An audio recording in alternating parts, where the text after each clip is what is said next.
Hi guys, magluluto tayo ng pinaypay or maruya dito sa, ang tawag dito sa sa Maynila ay maruya. Sa Bisaya naman ay pinaypay.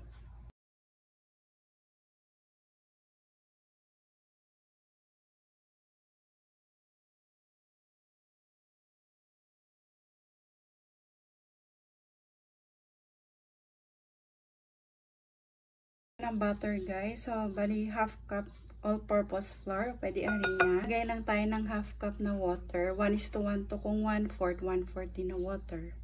Kung half cup din na water. Ayan guys. Na natin. Kaya ako gustong all-purpose flour guys, kasi hindi siya matakaw sa tubig. Pero pwede rin yung harina na bibili sa palengke.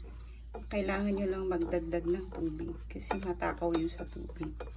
Pero hindi naman lahat. Pero ano kasi, based dun sa experience ko, ganun yung harina na bibili ko sa palengke. Tayo ng pampakulay guys. Yan, isang lang. Yan. Ay, ang dami. Yan, okay na yan. Marami ko guys, pero okay lang. Ang sobra sa yellow. Painit lang tayo ng mantika guys. Lagay na natin.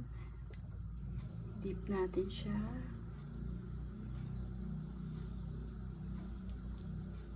Mainit na yung ating mantika. So, prito na natin yan.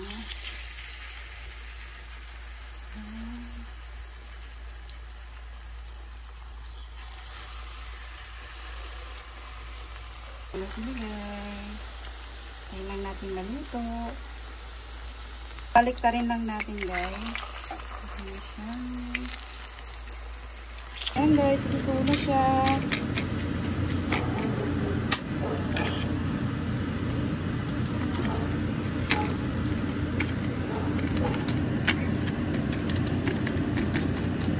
Ayan na, ang init.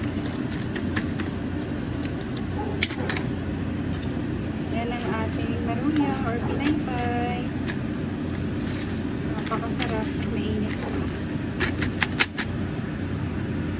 Ayan na siya guys. Ito na yung pinaypay natin or maruya. Luto na siya. Guys, tikman na natin.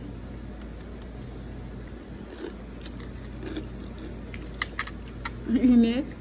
Masarap. Kain nyo na guys. Thank you.